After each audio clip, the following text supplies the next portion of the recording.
Hello, folks. Hello. Welcome to Techthusiasm live podcast. It's been a minute. I think this is it's been 3 weeks actually. 3 weeks ago Wednesday since the last live. There's been some stuff going on. Not the greatest of things going on. I'll talk a little bit about that tonight. Kind of catch everybody up. This is a little bit of a vlog channel, kind of the personal life focused on the home theater, audio, video, hi-fi, and all those types of things, of course, but definitely some life events going on these last couple weeks that have kind of slowed me down. Unfortunately, everything was popping so hard. I was rolling out those borderline daily micro vlogs, and then everything kind of came to a crashing halt over these last couple weeks due to life and unexpected occurrences. So but I did want to get on tonight. We got the new year quickly approaching. Got some content plans through the remainder of the year, some thoughts into next year. There has been some stuff going around going around as well, but going on in the home theater and the AV setup and such here. We'll talk a little bit about that tonight. Curious if anybody's bought any stuff with all the super sales going on for the holidays. And yeah, got new Apple TV. tvOS 17.2 is out and other things. So if anybody's got any questions, comments, and whatnot, topics for tonight, feel free to throw them in the chat. Let me know who's out there. Hit the likes, thumbs up on your way in, if you would. Of course, as usual, super chats, super thanks, all that stuff is always welcomed and appreciated. A couple of Techthusiasm regulars with us already. Julius, hello, and Rob. Hey, Rob made it on time. Like to see on time. So as we gather up, yeah, we'll kind of just muse through, hang out. Normal live podcast format, just me tonight. No special guests or anything set up, obviously, here tonight, or we'll see what's going on. Again, we'll see what's going on into the new year. So yeah, these last 2 weeks have not been my my best health weeks. So Thanksgiving weekend, I ended up sick, stomach bug. Normally, what would have been like a 24-hour flu, but no bugs nowadays last 24 hours. So I got sick, I think, close to 10 times in 10 hours over Saturday, basically 100-degree fever, laid in bed. I didn't think I would ever eat food again and have it actually be enjoyable. Took me about almost a week until probably Wednesday, Thursday before that was the case. And then that ripped through the whole house, got everybody over the course of another day and a half. My daughter had it, and then my wife caught it, and then my son caught it. So we had a little bit of a rough week there. And then I was having some chest pains, some chest complications. And I actually went to urgent care the day after Thanksgiving, the day before I caught the flu, because it was bugging me. Felt like somebody was kind of squeezing my heart, squeezing my chest. So I go to urgent care. They do the EKG and vitals, and everything looks good. And they send me home, essentially saying that, yeah, you look fine, no problems. But then went through the flu week, and then the following Sunday night, I was really struggling, like burning sensation right in my chest, right in my heart. It wasn't really radiating. It wasn't racing. My pulse was normal, my normal low pulse rate, resting heart rate, like 60 or less. But just sitting on the couch there, it was really, really bugging. And I almost went to the ER Sunday night and didn't go. Decided it wasn't super bad. It was annoying. It was really discomforting, but it wasn't like really bad. I wasn't sweating. Again, heart wasn't racing. No other like signs of a heart attack or anything. So I'm like, all right, I'm gonna go to bed. I'll wake up in the morning. We'll see how it is in the morning. So obviously, I woke up, made it through the night, woke up, and then through the morning, I woke up, had a cup of coffee, which was not advisable, a caffeinated cup. I've been drinking decaf more lately, but caffeinated cup of coffee that day. I ate a banana, I think, with it as well, so it wasn't on an empty stomach. Proceeded to start working, sitting here, and all through the morning, it came back, real sharp burning sensation. Again, right in my heart, right in my chest area. And then I got to the point where I was thinking, all right, I'm going to get some lunch, and then I think maybe we should go to the ER. And then right around noon, actually, it started to kind of radiate up. And sitting here, this is where I work from home and whatever, and my left arm was starting to bug me a little bit. So I'm like, all right, let's talk to my wife. I'm like, let's go. It's time to go. So we went up to the ER. Never go, never go to an ER on Monday. And that life lesson number one, because everybody like me that felt uncomfortable or felt they had trouble over the weekend waits until Monday morning to go to the hospital. And the place was packed, jam packed. There wasn't even room hardly to sit down. People in wheelchairs everywhere. And so they got me in roughly fairly quickly, to do another EKG. And because it's chest pains, you get certain ailments get certain priorities in the ER, and that was one of them. So I get the EKG. They put me back out in the waiting room, and we sat there for a long time, probably a couple of hours or at least another hour. And I figure, I'm like, well, they didn't come to get me, so obviously I'm not in dire condition, or else I would have been triaged and taken somewhere else. So that's a good sign. Although I was kind of still sitting there with the feeling, the sensation, and the burning sensation and whatnot.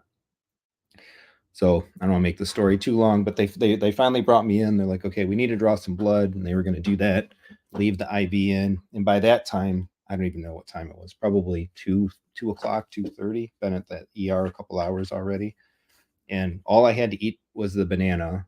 I had hardly drank any water that day. Had the cup of caffeinated coffee, so I was dehydrated. I was freezing cold in the waiting room, hungry, and they couldn't get. It's hard enough sometimes for them to take blood from me, and they couldn't get it. So they stuck me here and got nothing. They stuck me here and got nothing. And she ravaged this area trying to hit a vein. It still hurts today when a week and a half later, if I really stress or kind of flex that too much.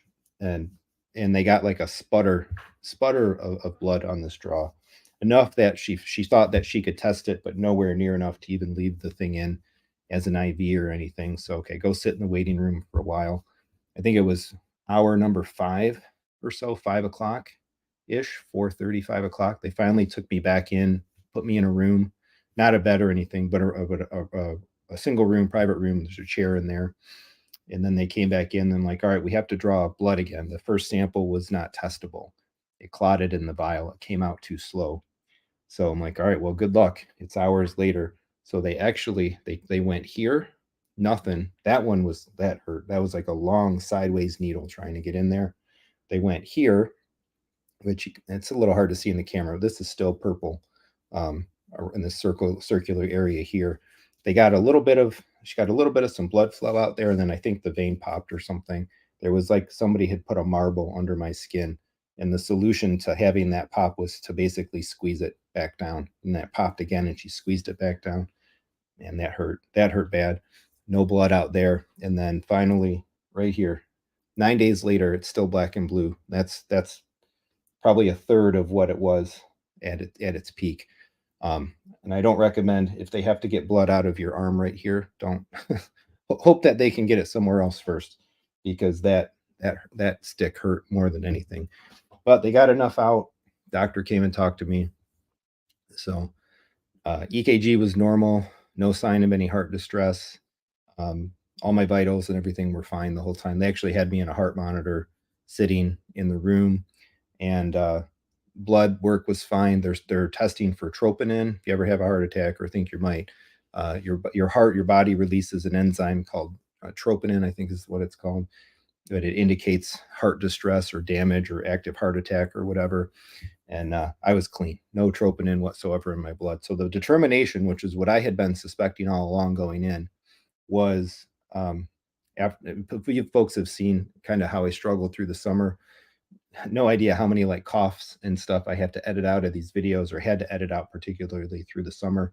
My allergies and my coughing, and then the doctor's telling me I have asthma, put me on this inhaler, a dual medicine inhaler, a steroid, and a bronchial dilator. And actually, I believe the inhaler really helped to get the coughing and my asthmatic symptoms back under control. But this inhaler has a published rare but known side effect of um, mimicking essentially a heart attack. And so chest pains and other things without all of the other actual complications. And then so boom, ultimately that was the determination. It was probably the inhaler. So stop taking the inhaler. Um, okay, well then now you got to manage the asthma and whatever. But the doctor I was seeing for the asthma stuff had already actually given me a different different inhaler. I got this one sitting here in Q-Bar if anybody's got asthma and is taking this stuff. But I was supposed to switch to the Q-Bar after I finished the last doses of the prior one, but because of the complications, just stopped it altogether. And it took a couple days. I still felt some discomfort, but I even by the time I got home Monday night and Tuesday, Wednesday, Thursday, and even now, I still feel like I'm hypersensitive. As soon as I feel something in my body or my heart, I'm like nervous and flipping out about it a little bit. So, um, but all in all, it was 8.5 hours, 8.5 hours at the ER before everything was locked and safe, and you're good to go. I hope to God I don't get like some $4,000 bill or something for for all of that and the test. Oh, they did do a chest X-ray as well, and that was clean. But I had already had one of those earlier this year anyway, helping or trying to diagnose the asthma stuff, and that was clean anyway. So my heart's strong, my lungs are strong. Um, Actually, I had an abnormal EKG about 2 years ago, and I did a stress test, and I was good. They actually told me just to go ahead and stop because I was basically running uphill on the treadmill. They did a calcium CT scan on my heart, and the doctor commented this past Monday. He's like, "Yeah, if you had that 2 years ago and you were clean, then you're clean now. It takes like 5 years before you can actually start accumulate, or 5 years before you can start like accumulating blockages." So that was something. That was something for sure. Um, More freaky than anything, but now I got to figure out what I'm doing with this asthmatic stuff. Do I start this QVAR? I've been trying to take some other things, some black seed oil and some homeopathic stuff, and some people say that like works wonders, and then other folks say that stuff is all placebo and it doesn't do anything for you. But I'm good. So I made it to the gym twice this week so far, and is lifting there and all that. So all the more reason focusing on health. It's just absolutely vitally important above everything. So there's, I feel bad. There were people in there, so I got to walk in there with some scary complications, some scary symptoms, and walk out just fine, minus some needle discomfort at the end of the day. But there were still plenty of people that I recognized sitting in the waiting room, looking none the better, um, and much worse for wear, I guess, as my wife and I were walking out. So it was a rough day, but I still count it as a blessing, I think, overall. But yeah, and then I'll figure out figure out the rest of it as we go with the asthma and the breathing stuff and whatever. I was reading about, and actually, I don't even think too that the heart stuff was the first side effect that I had felt from that inhaler. Another stated side effect is like vision issues and stuff like that. And I've had moments, probably a handful of them, where I've been like reading at night, reading a book in print or something, and my eyes would stop focusing, and I basically couldn't read. Like my eyes would go fixed focus, and it took a while for them to break out of that thing.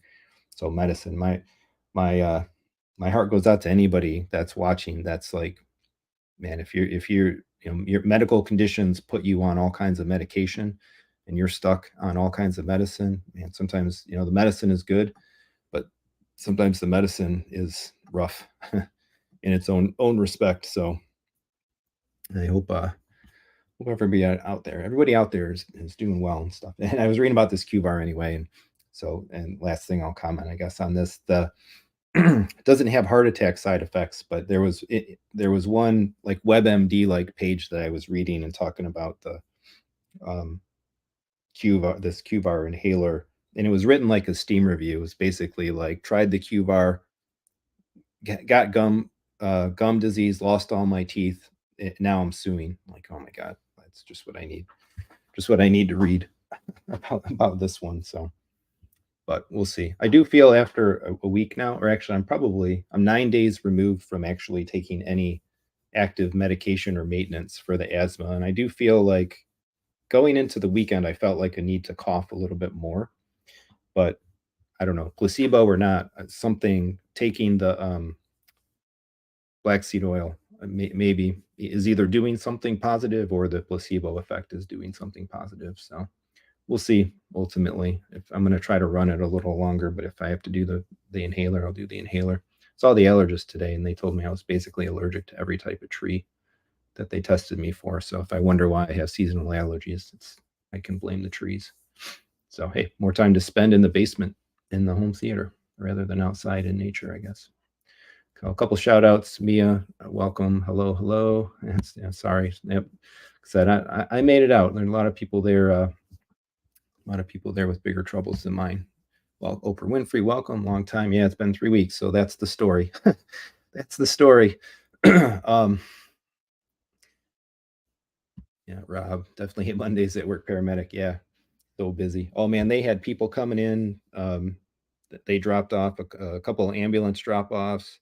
They had either some crazy folks, mentally ill folks, or drugged up folks. They had strapped down in some of the hallways, hooting and hollering and yelling and swearing. And my wife, she meant I didn't see. I think maybe I was back for one of the blood draws or something.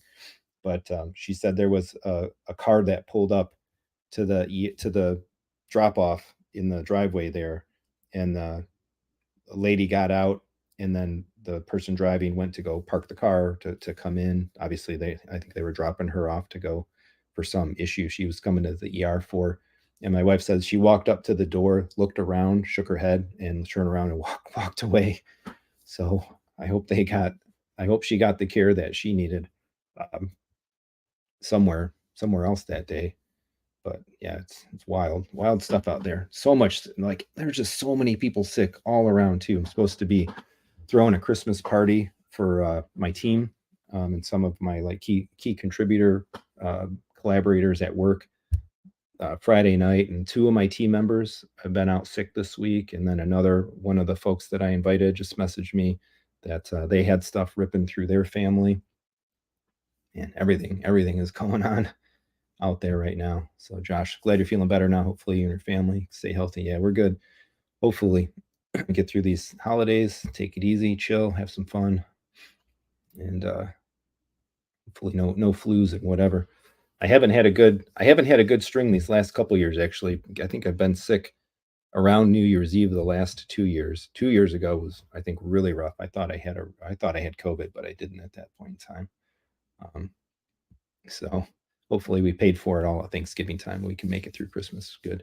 Ken Hall, welcome, welcome. Nice to know you're okay. Thanks. I wouldn't want anything happen to one of my favorite home theater creators. Yeah, yeah. Man, it's such a bummer. Like looking at the channel, like YouTube was rewarding the channel so well.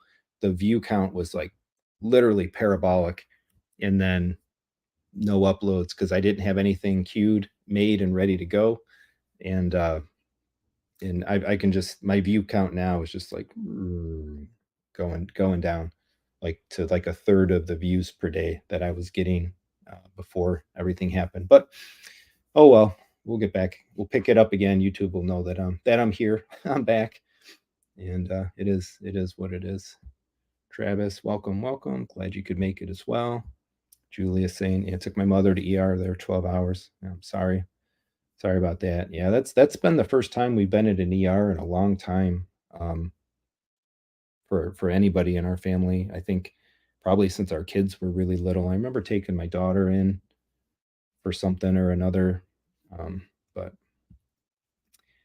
yep, yeah, the real life can be hard. So yeah, I know some people in my life still that are ailing with things that I couldn't even fathom. We've still got other family stuff going on, stuff with my dad, and my boss at work has just been fighting. He's basically fighting for his life these last few months with stuff that he's been going through. So my heart is out to everybody. So let's have some escapism, I guess. Let's talk about some more fun things, some hobby time, fun things, and other stuff going on. So let's see. We what have I done lately? I did buy the SVSs, uh, transacted that deal. I actually paid for them at the hospital. So if I had any indication about feeling good about my prognosis, um, I I gave the credit card number over, payment information over to go ahead and buy the SVS SB16s while I was at the hospital. Um, so those are mine. Still got the Arundel sitting in the back of the room. I've had a couple still inquiries there. the way that I see it, if I sell the Arendals for enough to kind of cover what I would need to cover to go full quad SB16s, then I'm going to go ahead and do that. And if I don't get it, then I'm going to enjoy what I have. One of the things that I'm kind of eager to talk about coming up is kind of the idea of contentment in this hobby. And I'm feeling like a really hard sense of contentment right now, kind of happy contentment with where my system is at and the stuff that we've been able to do, to the point where I think I was actually starting to think a little too far ahead, perhaps with the projector upgrades and stuff. But I'll muse on that a little bit tonight. But I got uh, some tech therapy ish, just to steal Brian's term. I love that term so much. But um, some tech therapy ish thoughts on system contentment. I did take the PlayStation 5 back. My son and I we reset it and uninstalled it. Took that back to the store, so that's gone. Recommitted to PC gaming. Friday's video will be about that, kind of like 5 reasons why I've reaffirmed my gaming focus to be PC based, which I think is good anyway. I don't want to make a lot of gaming content. I've been talking more about it than normal lately, but I don't necessarily. I don't want to be a gaming channel or anything by any means. But gaming is a source in our systems, just like a streamer or just like a disc player or Kaleidoscape or whatever. I think it deserves equal due, because gaming on an awesome system is a great experience. Um, and I think actually some of the concept videos about gaming in a home theater setup and some of the special things you can do with a PC that was kind of different content. There's plenty of places to go to learn about, talk about PlayStations and consoles and stuff. But I think the PC gives me a little chance to talk about some more advanced kind of unique ideas in that. I did put the video out about the splitter. I think that was Monday's video 2 days ago. So I was really proud of that one.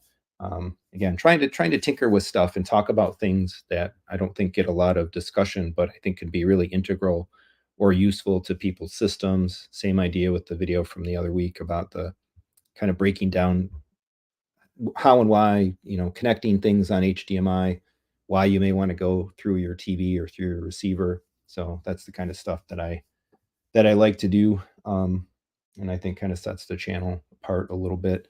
So more along those same lines. I didn't put the PC back on the splitter for now anyway. I just have the PC routed to the living room. My son and I were able to wrap up Ratchet and Clank, and then the family, we've been playing Teenage Mutant Ninja Turtles, Shredder's Revenge, which is a fun family departure. We've as a family we've been kind of migrating to games like Overcooked and Heave Ho, Moving Out, that really require a lot of coordination, and that can sometimes be a little bit of a recipe for not making video game night so fun. Um, when people have different ideas of what fun is in a game, whereas my wife and I are very like objective driven, like let's beat the level, let's get the achievements, let's do the things. And my son is like, oh, okay, whatever, let's grab the fire extinguisher and spray everything in Overcooked, and that doesn't work out so well.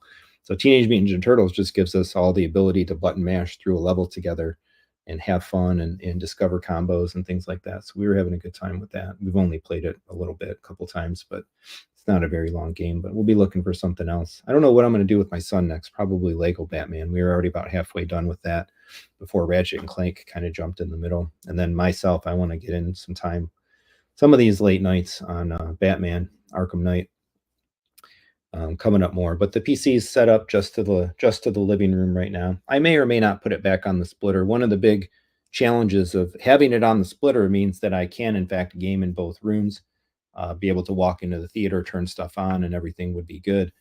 But having it on the splitter, because of the capabilities of the projector versus the TV, this is the kind of stuff that I was talking about in Monday's video, means that I've got to run the PC topped out at 4K 60. I have to run it at a lower HDMI bandwidth, so it has to run 422 compressed color space and all that. Whereas if you just, and it doesn't support VRR and so on, but if you run it just to the LG TV in the living room, you get all those things. And I kind of like having all of those things. So, but we'll be doing more with that, I think, coming up.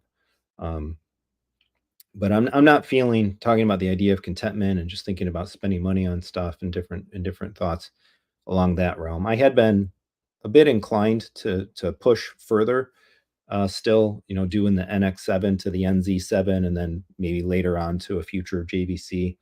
Um, I thought I was going to be able to score a certain price on the NZ7. That turns out is not quite the price that I was going to be able to get.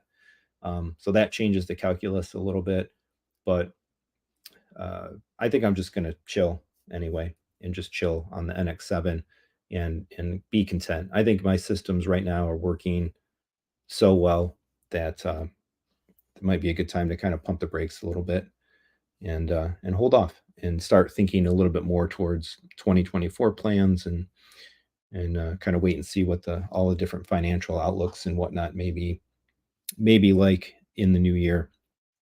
So I'm super happy with where everything is ending up right now, and even like sitting there last night with my or tonight with my kids. Actually, my wife is out. We watched an episode of Ultimate Spider-Man. We're watching still got them both on the Marvel Comics superhero interest kick. Um, Sitting, we did it in the living room, and man, everything that room just sounds so good. It looks so good. The theater's performing so well. Although we haven't been down there to actually even use the room in quite a while. There's plenty of stuff that I want to watch. I did just finally finish Ahsoka, and I think the next show um, that I may be inclined to pick up is Godzilla or the Monarch show on Apple TV Plus, perhaps. But I've been also seeing a lot of things. There's like, is it Blue Eyed Samurai? It's a newish anime, I think, that just made it to Netflix. Kind of might be interested to watch that too by myself. And my wife and I were 3 episodes away from finishing Better Call Saul, the series. So I want to bust through that, and then I don't know what we'll do if we pick up another show together. A couple of questions coming in. I want to make sure to hit them. I'm going to roll back a little bit, and then we'll kind of muse on some other topics.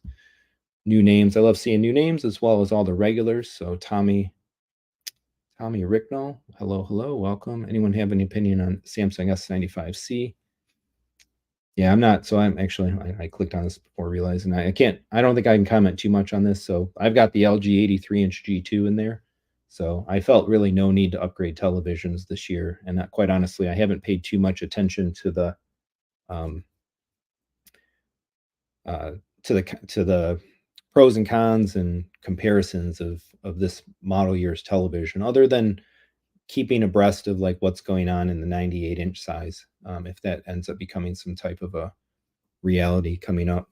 So I would say check out what all the regular TV YouTubers have to say. Brian's Tech Therapy, all about TKK, and so on. If anybody in the chat here has some thoughts, feel free.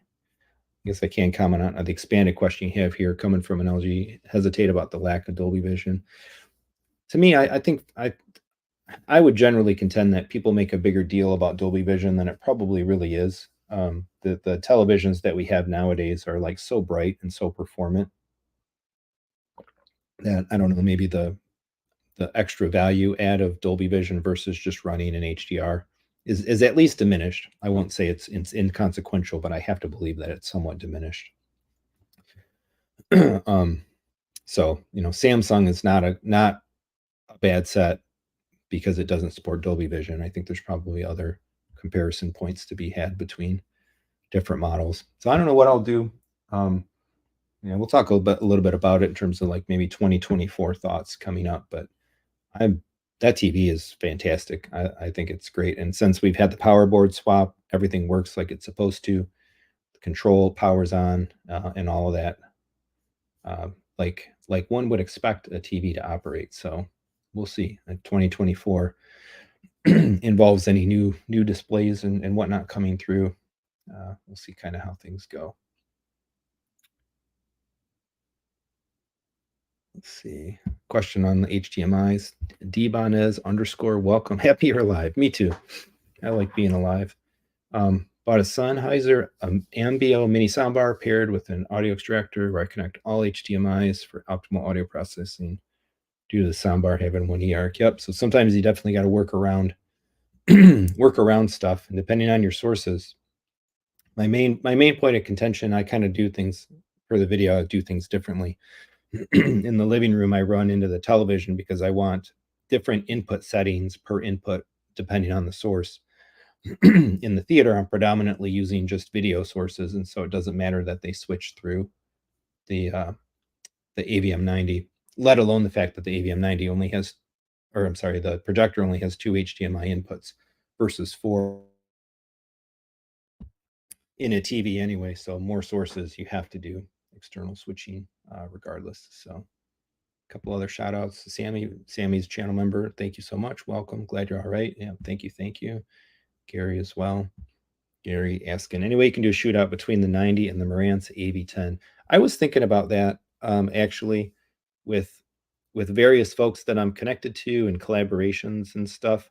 I think into 2024, I may feel inclined to see, not that I'm interested in buying anything, so I wouldn't do it if I had to buy anything, because I'm totally happy owning the 90 for probably what might be a very long haul coming up.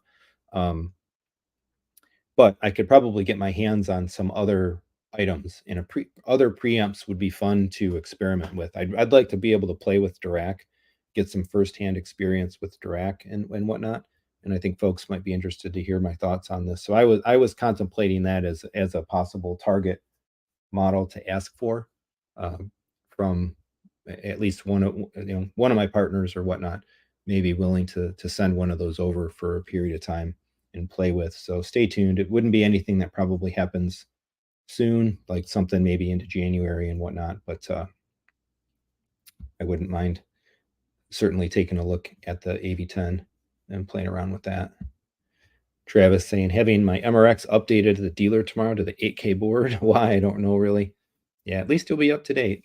You know, really the only main reason to do it, of course, is if you want to switch those higher bandwidth sources. And I do commend Anthem doing full 48 across the entire board. So, you got it. The flexibility will be there. And, who knows what maybe you might be adding to your system going forward. Josh asking, any plans to review the NADM 66? So I've dropped that model quite a few times on the channel. I'm still completely enamored with the NAD amps. I'm very very happy that worked out to be able to get those, and the brand is definitely of interest to me. And checking out some more stuff of theirs, so I would be very, very interested to get an NADM 66. I think next to the STR, if I thought about other two-channel preamps that would be of interest to me to experiment with or try out for the living room, I think the M66 would be number one, top of that list. So on I think on NAD's webpage, I don't know, it hasn't, I don't believe it's shipped yet. And even on their webpage for the longest time now, like a matter of a few months. I'm gonna look at this while we're actually I can probably share. I got the screen share up. I don't think I'm putting up any private information. No. It's only been listed as coming soon. Yeah, same thing, coming soon. Coming soon, find a dealer. So excuse me. I hope through friends, partners of the channel, that sort of thing. I would hope that if that I could make something happen to get a hold of one of these, because I would really like to face this thing off against the STR. Um, I believe this one runs Dirac. It does full 2.2. Actually has HDMI eARC support, which the STR lacks. So yeah, I would be very very interested to check this out. So this will be something that I'll be looking at in the new year. I think like NAD is kind of one of the things that could see me, that could pull my heart away, um, perhaps from Anthem. And I'm very curious as well to see what they end up doing, because I believe this unit, the M17 V2i, is in need of a refresh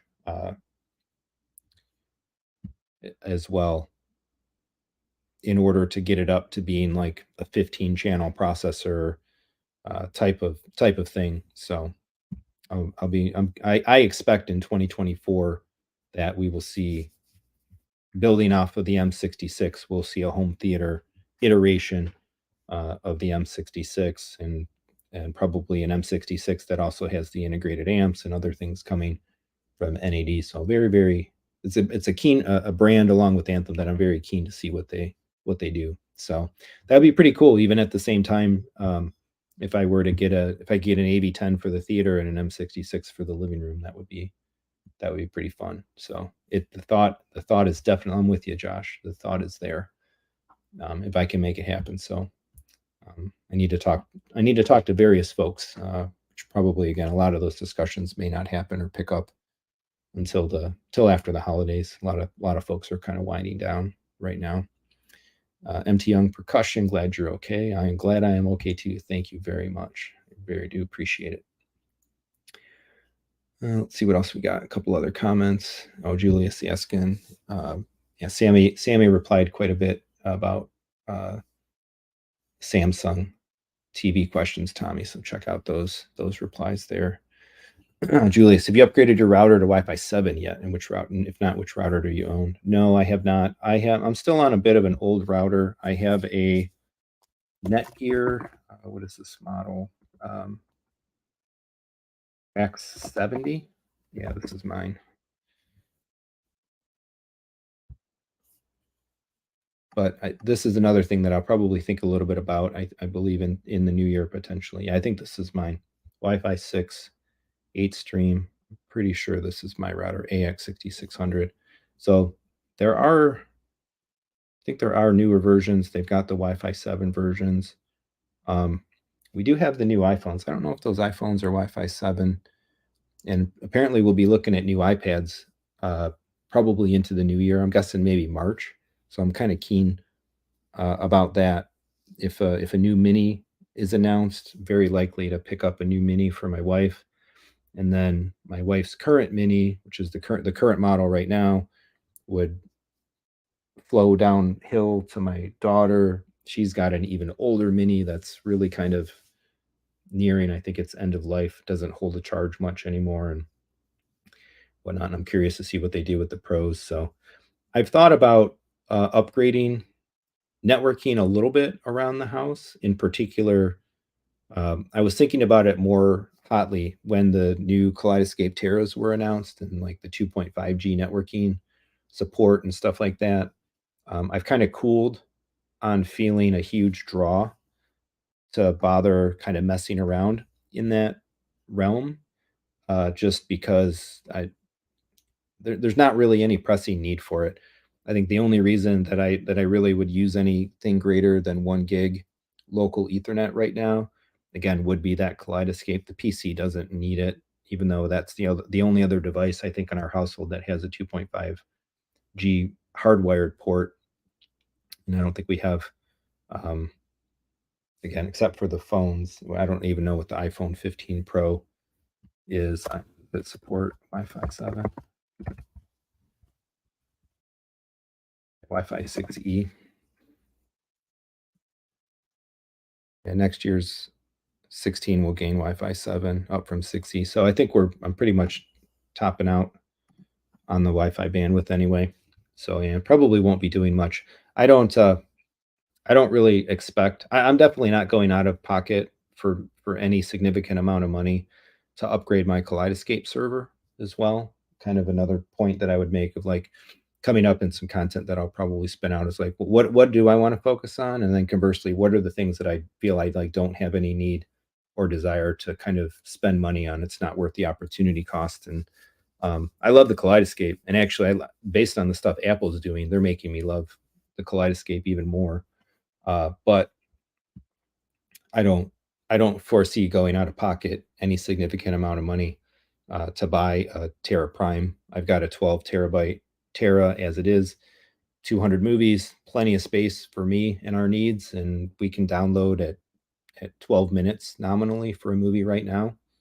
That's fast enough for us to be able to make a movie pick at the last minute and then get everybody into the room. So getting that down to 8 minutes or even 4 minutes, it'd be cool, but it's not something. There's other things I should buy first, not even home theater stuff as well, but other things in life that I should really buy first. And so until I get some more driving need, then I don't think I'll end up my router. I'm looking up because my router's sitting up there on top of my desk, on the hutch cabinet pieces of it. I probably won't make that a focal point at all, even into the new year, till I have some other pressing reason to bother doing so. I did try to actually have this is a funny story. I should make a video about it. Um, I did think that maybe we'll switch internet providers. I've been with Wow, who I think they're around in a few different states, maybe a little more Midwest focused. But I've been happy with them. They've been fine. I pay like $55 a month for gigabit cable modem based internet service. I think we have like 50 megabit per second upload or something like that. Fast enough on the upload. It's reliable. It always tests very well. And I've always been able to call them and get advantage pricing. We're not on any contract. So I've been pretty good with it. But AT&T in the last several months has finally laced our neighborhood with fiber. And so we're AT&T cellular subscribers, and I'm not expecting to change that anytime soon. Happy with that. So I figure, all right, at some point in time, the deal is going to be good enough to go ahead and get internet service, AT&T fiber internet service for the house. Um, and if nothing else, like you share less bandwidth, so it should be even more and more reliable. Bi-directional speeds would be cool, especially with having like the YouTube channel, because um, there are times where it's like, all right, I want to get this video up, and it takes a lot longer to upload than it would have otherwise if we had gigabit bi-directional. AT&T goes faster if you really want to spend the money for it. But AT&T was going to give me this basically the same deal, like 55, $60 a month after the combined service discounts and auto pay and all those things were stacked up. So it's about the same price as well, but it's discrete bandwidth and it's bi-directional. Okay, that's cool. It's a little more cutting edge, and I think it will probably scale better in the long haul of the future. So that's cool. One bill rather than two bills, two service providers. Okay, that's fine. But they were throwing in the deals. So there was like a $350 Visa card uh, gift for switching as a wireless subscriber. And then they were throwing in like some Bluetooth speaker worth like $250, whatever, sell it on Facebook Marketplace for maybe $150. So it would have been like a $500 booster in my pocket just for switching. Figured, hey, why not? But I knew that there was going to be installation problems. So if you watch the channel for any length of time, you've seen a little bit around my house here. Of course, we built this house. It was architected and custom built with a general contractor that we used. We finished the basement in the entirety. It's all locked up, drywalled, and all that. And so when the AT&T people, I was setting up this deal, I asked her flat out, the agent, I'm like, all right, I'm like, you can do all this stuff. I'm like, but you have to confirm for me that when you bring the fiber line to the outside of my house and you go to hook up to my house, is it, oh, somebody, there's that phantom like, can you get, uh, is it copper the rest of the way in? Can you use the existing coax lines? Because there's a terminal on the side of the house where the cable stuff connects in, where the line comes in, and then that coax line goes to my AV rack. That I show so much in a lot of the videos. Down on the left side of the rack, kind of in the back of one of those shelves, is where the cable modem sits. So I'm like, you can't get a fiber line to my modem. And they're like, oh no, it'll work fine. It'll work fine. Like, I don't see how that works because you probably have to get fiber to the modem, but okay, let's make this appointment. So the guys come to do the installation and we're looking around and they're like, let me ask you guys this question to start off. I'm like, can you connect your fiber with something to the coax outside and get coax to the modem down here? And they're like, no, it has to be fiber all the way clear to the modem. Like, of course it needs to be that. Like, I tried to clarify that on the phone. And then so we're looking around, and because everything's finished in a matter of like, there's no way to get a fiber line through even jankily just into our storage room where I could kind of wrap it around and get it to the rack without like drilling through. We're not drilling through the concrete wall. We're not drilling through the cinder block raised level that gave us the nice high basements. And there's no way to get through and get down. So we basically gave up on it. We thought about some other options like coming through the backyard in a different place. So they're like, all right, well, they're probably going to call you and try to challenge like our result or whatever. And of course they did. And I was telling them the second time, I'm like, look, the people came, they know what they're doing, they know what they're talking about. I know what I'm talking about. It can't be done. Like, oh, we're going to send like a master tech and we'll get it done. We'll get it done for you. like, all right, fine. Send somebody over. I'll be here. You're wasting your time. You're wasting my time. So the people, like the people come, another 2-guy crew. We're walking around and they're like, oh yeah, we can't do it like this. He's like, we can leave you the fiber line if you ever want to have it done, do the tear up, do the cleanup, and get the line from outside down to the rack. We can leave you the cable or whatever. It's like, I'm not doing that. Like, I got enough stuff around here just that needs to get fixed, that I'm not like tearing something up in order to just have something else that needs to get fixed and cleaned up and put back the way it was to begin with. And so, like, I'm not changing because I'm unhappy with WoW. I'm completely happy with WoW. They've been completely fine and great as a service provider for several years that we've lived here. So yeah, so that's thus ended my, going back on the networking upgrading thing. Thus ended my thought about switching to AT&T fiber and potentially going for any faster internet. But $55 for gigabit service that works reliably. And we have a 3 terabyte data cap as well. Even downloading a lot of games on Steam, streaming a lot, downloading a bunch of stuff on the Kaleidoscape, I have to work to break like 2 terabyte of data usage in a month. So 3 terabyte takes care of us for most months. The only month where I think we've ever exceeded it was, I think, perhaps the month when I actually got the 12 terabyte Tera, did that changeover, and I loaded it up. And since then, we've never passed it up. So anyway, long story short, back to Julius's question. I do like the Netgear stuff. I think it's worked great. It's gotten updates. This router continues to get firmware updates and fixes and whatnot. So as an owner, I would recommend it, I guess. But I'll chalk up, at least right now, famous last words, but right now I would put upgrading network infrastructure to be in my 2024 bin as something that would be like nice to do, but not something that I would focus on. So we'll see where that goes. I'm sorry, just looking at the chat. Another super regular friend. Welcome, Michael. Welcome. So yeah, so that's that. Let's see what else. I was going to talk a little bit about Apple TV. So tvOS 17.2 is out. They did 3 like quick releases in a row. There was like release candidate 1, and then I think a release candidate 2, and then the final one is there. And I only covered it in the short. I missed my window, so this actually would have been the topic. It maybe still is, that can get me get the channel back up to where it was at with view counts and growth and all that stuff a couple weeks ago, maybe. But it's talking about the tvOS 17. I got a couple unique takes on it coming up. One in particular that I guarantee nobody else is talking about. One of the really big failings and shortcomings of the new OS update release, because it doesn't only affect Apple TV. Maybe I can show this off a little bit on stream here as well. But long story short, I covered it in the short, and they didn't take the apps away. And I read some conjecture about that, and I think some of that conjecture, I believe it's wrong. I saw a couple folks mention that they didn't delete them because they're like, they still have to be there, or they're tied to something as like, base apps of the operating system or whatever.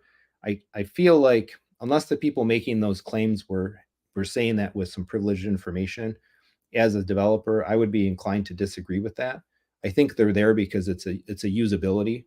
It's just solving a usability problem, which is, you don't want to have your customer go to use their Apple TV that may have automatically updated to 17.2, and then the apps that they had been using perhaps are just no longer there, and there's no breadcrumb, there's nothing getting them to the new thing. It's basically, when you deprecate functionality, and I deal with this actually a lot at work. When you deprecate functionality, when you take functionality out of something that you give into your users, you don't just make it disappear. Actually, for our software, we have very long roadmaps of requirements. If you're going to take something out, a function, a feature, something that somebody's been using, like it takes years. You have to warn, then you have to error, then finally, after a few stages, the thing can go away finally, or the any remnant of it or presence of it can go away. And a lot of times we'll even just do what Apple did, more or less essentially. They did a little more than that. We do something called discourage use, where like we'll kind of take something out of the documentation, or we'll make operative suggestions that say, okay, don't use this, use that, use this other thing instead because it's newer or whatever, we think it's better. So they couldn't just delete those apps and then again have people fire up the box one evening and say, I want to watch a movie. Like, where's my app? Why is it gone? Because what are they going to do? They're going to call up tech support, and then Apple Chat, Apple tech support is going to get deluged with all these people complaining that their app is gone. So they had to leave them there. They couldn't just disappear. But when you fire up iTunes movies or iTunes TV shows now, it basically tells you, hey, this is defunct, and go use the other thing instead. Exactly kind of what I was talking about there. And if you want to access your library, click here. If you want to access the store, click here. But in either case, they just take you to specific sections of the Apple TV app itself. And they didn't do what we wanted them to do. Unfortunately, the movie wall, can't call it a poster wall because they're landscape icons. They're not posters. The movie wall, the Apple TV library section is thumbnails. It's not movie posters, which is lame, and in my opinion. And if you there's no way to get to the information details. Clicking on one of those thumbnails starts the playback of the movie, and that's to me. I'm just flat out say it. That's dumb. It's really dumb. You should be able to go to the movie details page and then continue on to playback, or you should be able to do what you can do from the frickin' up next screen and long press and hold and go to the info page. They have a fantastic info page. It beats the Kaleidoscape info page, beats the pants off it. So frickin' Apple, use it. Make it usable. Cracks me up. But yeah, so they didn't do that. That's dumb. And again, they could be doing more. Hopefully they will do more. I don't think this has to be a bad decision. There were definitely some comments where people were really worked up about it, like, oh, I'm not going to upgrade. I'm going to lock my device in in a prior version. And I wouldn't go that far. I don't believe in doing that. There'll be too many other cool features coming in future updates and revisions and whatnot. Bug fixes, who knows what potential security fixes need to be made along the way too. That I wouldn't stick on an old version just for that functionality. But yeah, it's a net bummer right now. Hopefully they will make the Apple TV app better. But the other thing that they've started to propagate this also to other parts of the Apple ecosystem. For example, the iTunes app on your phones and your iPad, if you launch it and you try to go to TV shows or movies, this is so janky. Music is still there. I can open the iTunes app and I can see music, but movies, nope. iTunes movies and your purchases have moved. You can buy or rent movies and find your purchases in the Apple TV app. Same for movies and TV shows. So that's happened now, both on iPad and iPhone. The iTunes app itself has been no longer available on Mac for some time. You only have the Apple TV app. And all we have left is Windows. And there are some critical capabilities for managing your library. Again, they're not giving enough due to managing your library. And this is what's killing me. So the big problem is like owning stuff and knowing what you own. Let me see if I can put this. Yeah, I mean, I can share this. I think there's not going to be anything kind of private or whatnot here, but like, here's my library. This is the TV app. I'm running it on my Mac. And this is the problem. This is the big problem of this whole thing. So sorry if this is small for anybody, but I don't think there's a way to change without going into system settings and whatever, change the fonts and whatnot. But so here's Alien, right? I own Alien. I own it. It's 4K. It's HDR. It has iTunes extras. You can't really do anything here. Like I can get info and I can set some information to customize it. I can download, mark as watched, unwatched. I can make some playlists and whatnot, delete from my library. But let's look at Aliens, right? So Aliens has been upgraded to, oh, I think I need to pull the brand. Let me just take this off for a second. So this is where I was clicking. This is the download, and then this is that information kind of thing up here. So this is the big problems that iTunes needs to solve. It's in HD because I believe I got this movie from some other source. I didn't buy it from Apple a long time ago. Maybe it ported with Movies Anywhere. That's probably what happened. It probably ported with Movies Anywhere because Movies Anywhere port-ins in HD quality do not get upgraded to 4K. But Aliens is available in the iTunes store now. It's been upgraded to 4K. How do you upgrade? How do I upgrade Aliens in my iTunes library to 4K? How do you even know that the 4K version is available? Because as soon as you own something, it becomes the major like entry in the library. There's no option here to upgrade. And I made the video about this a while ago. So how do you get around this? How do I get Aliens in 4K? In Windows, I go to the iTunes program and I gift the movie to myself. This is the stupidest freaking thing of the whole of the whole platform.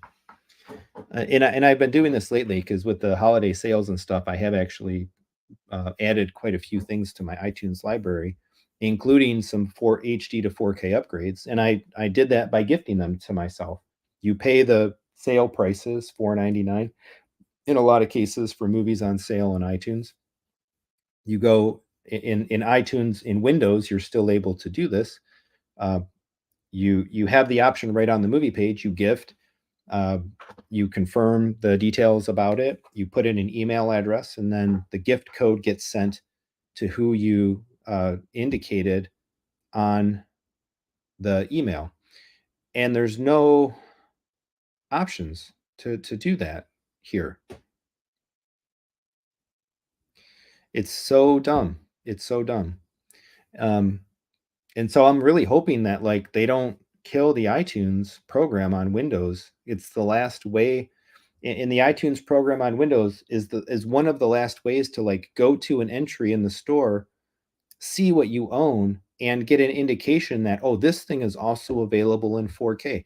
There's nothing here that tells me that Aliens is available in 4K. And even if I search for it, if I go through search and I click on it, it's still, well, here we go. Okay, so this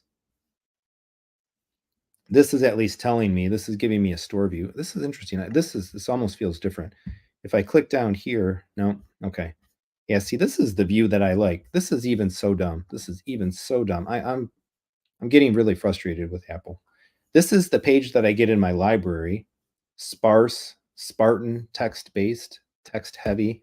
But if I go through the frickin' store, I see awesomeness. I have a backdrop. I have cast and crew indicators. This is the same problem as on Apple TV. But at least here I can see, okay, yeah, it is. It's 4K. I got to be careful about the video. It's 4K, Dolby Vision, Dolby Atmos. Okay, well, how do I get it? How do I upgrade? I can only resume. I can't click to upgrade.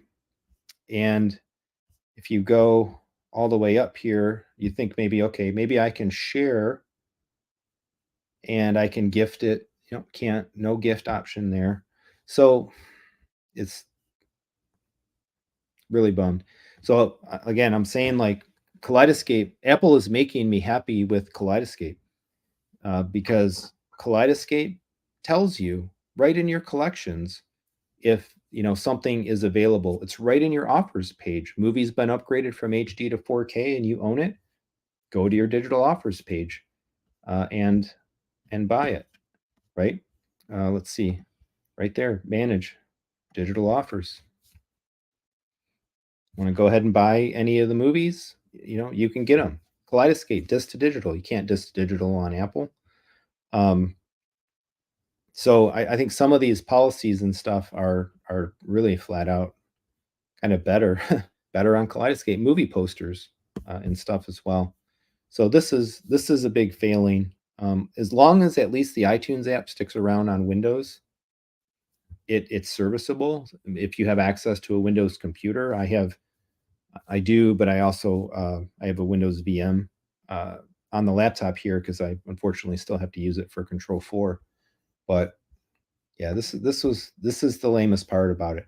They they have to provide a better mechanism to manage your library, know that upgrades are available, upgrade your library, and all that, as well as presenting better information. Again, they're making the same mistakes in this app, this version of the app, as they're making on the Apple TV, which is like let's streamline it to get people right into the movie in a way that like movie lovers that would actually be the ones buying the content on the platform, wouldn't enjoy versus like seeing information. And I can't say like navigating the iTunes Movies app, how many times like this related list was, clued us in that like, oh, like something's available or we're watching a family movie, and just seeing the related list gives us an idea of something else that we may want to watch at another point in time. So I know I've given them passes and stuff, and on a variety of things, and I still think amongst this, at least the streaming service providers and whatnot, to buy and build a library, they're still the best place to do it. Um, but this has been a bad move in a lot of ways, and it's an avoidably bad move because with the right vision leading the agenda, leading the whole thing, they could have made this stuff better, figured it out. Yeah, so you can see this is all the movies that I bought in the holiday sale. I loaded my iTunes library up even more than I loaded up the Kaleidoscape library. But yeah, so what do you think? I'm curious. Some comments. I don't want to. I'm not. I hope I'm not. I don't think I'm overblowing it. I just like it could be better. And speaking as somebody that designs interfaces and works in software development, like to me, like we could make this so much better, especially for the people that want to buy stuff and have a library. Um, yeah, you could do it. So let's see, Denver, a bunch of more new names. Awesome, welcome, welcome. Personally, I prefer ripping the 4K. Yeah, running through Handbrake to compress it. I just, I to me, I can't go back. I can't go back to that time wise, investment wise, and all that. Um, yeah, but yeah, a huge Apple fanboy. DRM has killed it for me. Yep. Yeah, you can't download stuff anymore. So I think this is going to drive uh, frustration into people, and I hope folks are vocal, kind of about complaining about it. Yeah, Rob's saying I have Alien in 4K. I think that meant to be digital and a box set of all four movies on Blu-ray.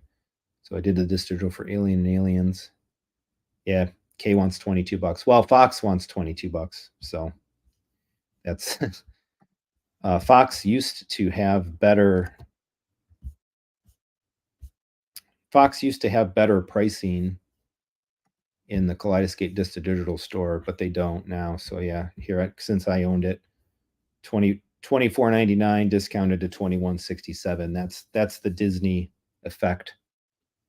of Disney effect of Fox. This was pretty lame too, I have to admit.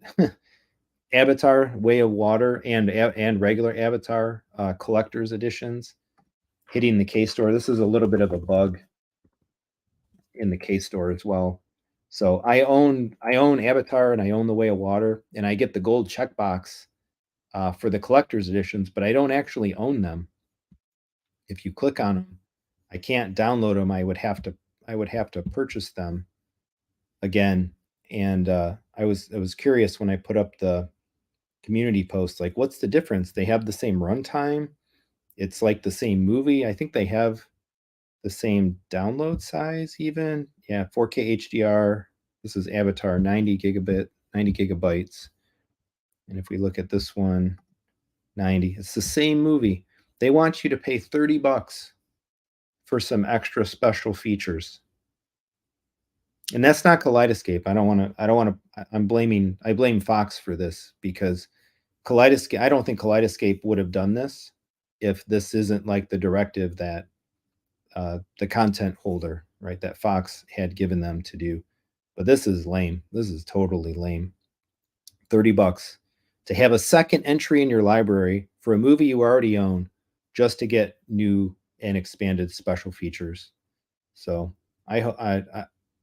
I'll give them the benefit of the doubt. I hope that like as soon as the content folks at K saw this, they're like, what WTF? Like you're gonna have us list this in the store as a separate entry for $30. That's asinine. And they basically were told, okay, well, don't, that's what you're gonna do or don't list it. So they did what Fox Disney told them to do. I'll give them the benefit of the doubt, but it either should have been, they should have just been replaced. If you owned Avatar or The Way of Water, there should be one entry in the store, in my opinion, for each of these movies. If you already owned one, you should have got in the updated one when it's only special features, and that should have been the end of that. But alas, not what happened there. Couple other Plex users. Divanez, I'm a Plex user, backup more 4Ks to a Terra Master, not sure the model there, but a NAS, yep. Apple TV 4K client. Check out Infuse too. Big fan of Infuse. Travis, stop teasing me with Kaleidoscape. I'm telling you, it's great. If you need help buying one, I can hook you up with sources. Yeah, this just hit as well. It's not my taste, but the Taylor Swift concert only on K. I don't know if it's on iTunes or not as well. This is a rental, so whoop. Oh, that's weird. I clicked on. There it is. Yeah, $20. Premium rental. They're gonna make some money. Make some money on that.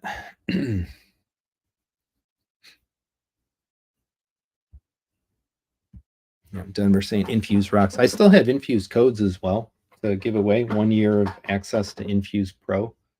If anybody's interested in those, message to me. I'm happy to pass them out, Michael. Yeah, best thing I've done in my theater. And he tried to hold out. Come on, Travis, join the club. But yeah, I mean these Apple TV things, policy changes and whatever are really making me like the K. Oh, Taylor is on Apple TV. Oh, I don't want that. It'd take me down in a heartbeat. 4K Dolby Atmos, same price, $19.89. $19.89, not $19.99. Saving 10 cents.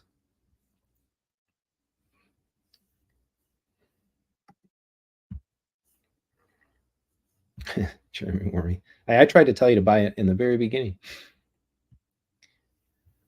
What's different about Infuse? So Infuse to Plex, Infuse is serverless. Basically, it's just a client. You point it at your shares, and it indexes them. Infuse is an Apple ecosystem specific app. It's written and very much takes advantage of the whole Apple ecosystem. It has a great Mac app. It has a great iPhone app, iPad app. Plex does as well too, but again, very Apple ecosystem centric. It supports all the formats and stuff that you would want. To me, I find it simpler. Plex, if you're a super power user and you want to take advantage of a lot of the things that Plex does, then that's cool. If you want a simpler option that's very, again, strongly Apple oriented, let's say, plays everything, looks great, great performance, heavily supported by the developers, always getting updated, new features added, and awesome capabilities and stuff like that. That's pretty much, I think, what sets Infuse apart. Joe says, "Oh, 1989, the year she was born, making me feel old." September. Transcoding from 4K to 1080p is the last piece I need to work out. I have to admit, I don't know all of the. Infuse will scale pretty well, but if you have, depends, I guess, what your 1080p client is. If it's a 1080p TV, I think it would still it would still do what it needs to do. It would be playable and usable that way. I only have 4K devices, but if you stream to Infuse on like iPhones, iPads, like everything works, and it even with what regardless of what the source content material and stuff is. Devin saying, only rip my boutique Blu-rays for Infuse. I already have the digital versions on iTunes and Vudu. Yep. Tommy, here in Scandinavia. Ooh, Scandinavia. Alien says HD and Dolby Atmos. So that's because you have the same problem that I have. That, or my contention would be that you're in the same situation that I'm in, and that's why. Mine doesn't say Dolby Atmos. Technically, it should. So the Apple policies are that you get free HD to 4K upgrades if you bought that piece of content with directly in the iTunes store, meaning you paid Apple for it, or you directly redeemed a code in iTunes to acquire the piece of content. If you did those things, you own the content in Apple's ecosystem, and you will be guaranteed that if that piece of content gets upgraded, you get it for free. If you have something in your iTunes library that came in by rights of transfer, very particularly a Movies Anywhere, in what's the word I'm looking for? Something transferred into your iTunes library from Movies Anywhere, and that was HD quality. Now you're stuck because you own the movie in Apple's. You have access to the movie in Apple's ecosystem by virtue of Movies Anywhere in HD quality, but Apple won't give you a free 4K upgrade for that. But it's only for the video quality, meaning like if you have a movie that owned that way and it gets upgraded, you'll have HD and Atmos. But if you want the 4K, you have to have a real digital right to it redeemed with Apple. So you pretty much have two choices then. You either have to buy the movie somewhere else, or buy an upgrade or redeem an upgrade somewhere else, such that a 4K digital right will propagate through Movies Anywhere to iTunes, and it will give you the 4K. Or better, what I recommend is that you just rebuy the movie with Apple, and then that will give you the upgrade. The problem is, as we've been talking about, they don't make that easy to do. There's no way to just go in and say pay my $4.99 and upgrade my movie, upgrade my digital right. You have to do that goofy gifting thing, and again, they don't make that simple to do. Sorry, I was looking for, somebody asked about a Infuse code, and where do I have them? Yeah, here they are.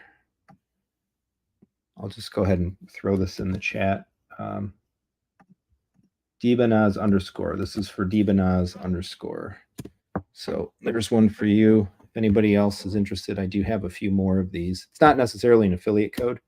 They just actually, my Infuse review is, I think, one of my most watched videos on the channel, and I had reached out to them and say, hey, do you folks want to do anything together? And they say, hey, we can give you some links, or give you some codes for people to redeem.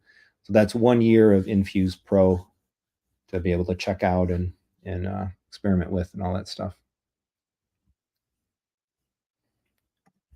Yeah, Devin, the problem with the Apple TV app is the main movie page will always show the highest quality. Yeah, correct. In the store, you see the highest quality in the library, it shows you your current version. And again, there's no mechanism to complete the link between those. So I'll show this.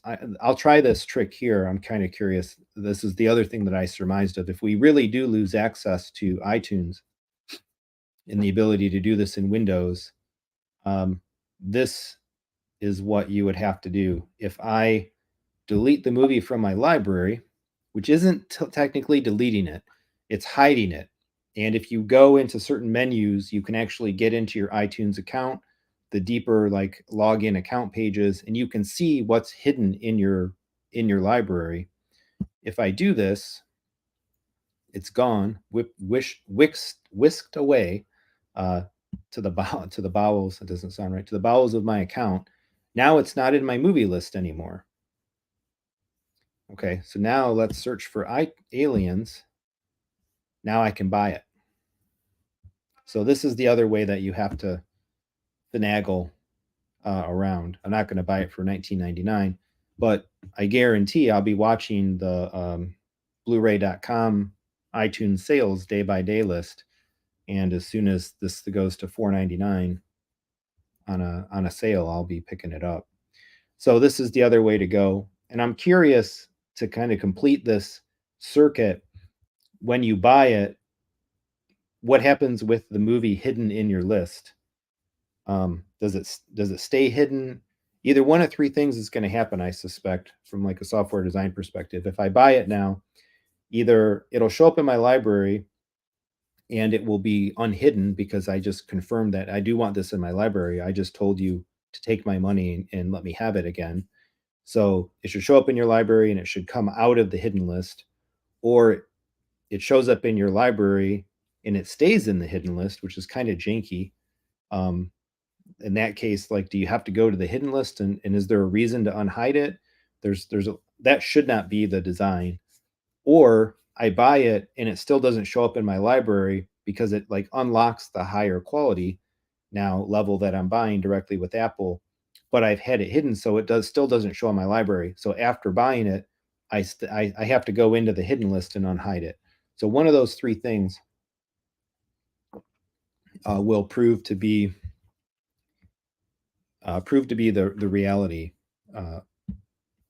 and I'm kind of curious to see what it is. I'm pretty sure I've got a variety of, I just don't know which ones they are. Pixar. Yeah, here's one. So I have a lot of my Pixar rights go way back. So Good Dinosaur HD and Good Dinosaur.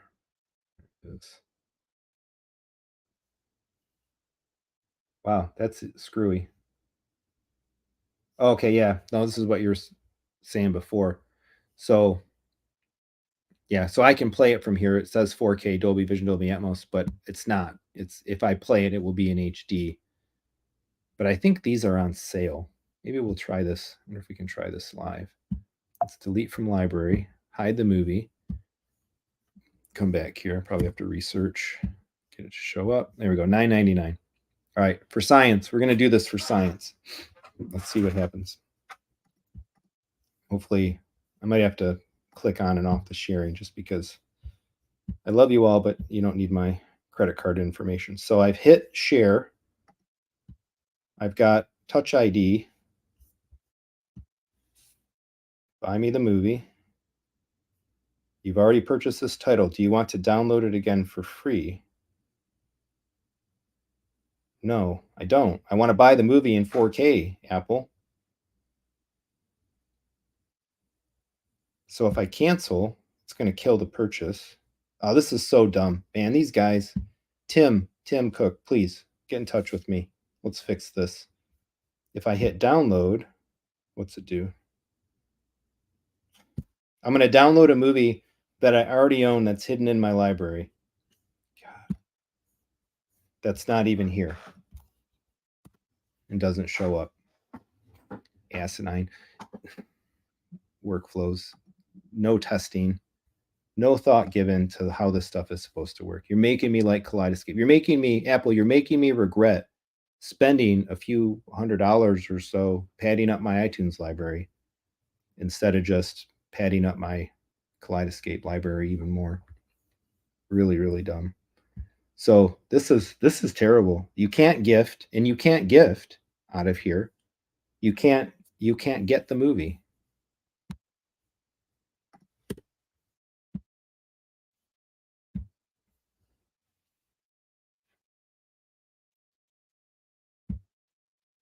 How dumb. Let me see if I can show the hidden stuff.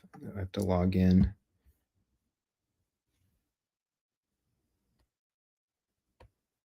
Oh, that's my password.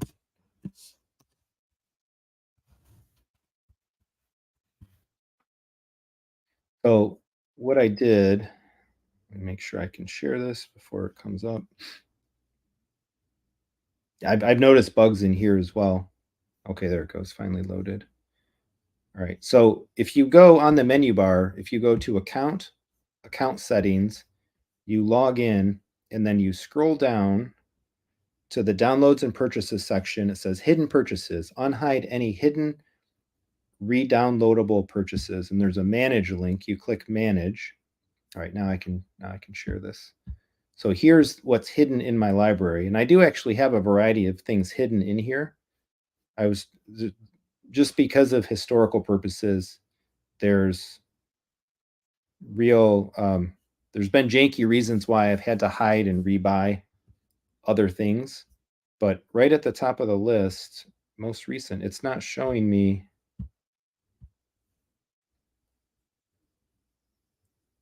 Oh, here it is. Aliens. Yeah, the special edition. So these special editions are like really old codes. So now let's unhide it. Okay, that's even more janky. I hit it and it changes the whole sort list. I don't even know if let's unhide the special edition. Let's see what happens. Good Dinosaur. We'll go ahead and unhide that one too. And then I should be able to, let me unshare.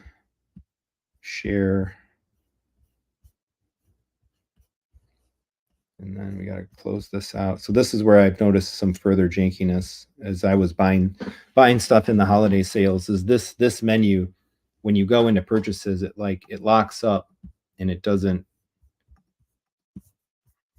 dismiss very cleanly. You should be able to click through. I just got a black screen. Crashed the app. Boom. That's the Apple TV app now after trying to dismiss the account menu. So bad. I'm going to just force close it.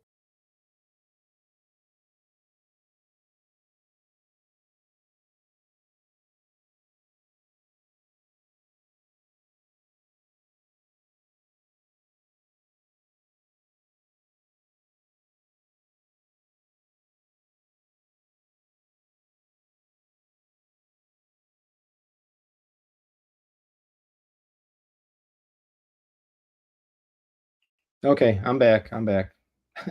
Disaster averted. Closed the wrong screen. But my Apple TV app is still a mess of jankiness. Oh, there it goes. I think it force closed. Oh, I think it just crashed. God, ridiculous. All right, let me get this back down. Where'd it go?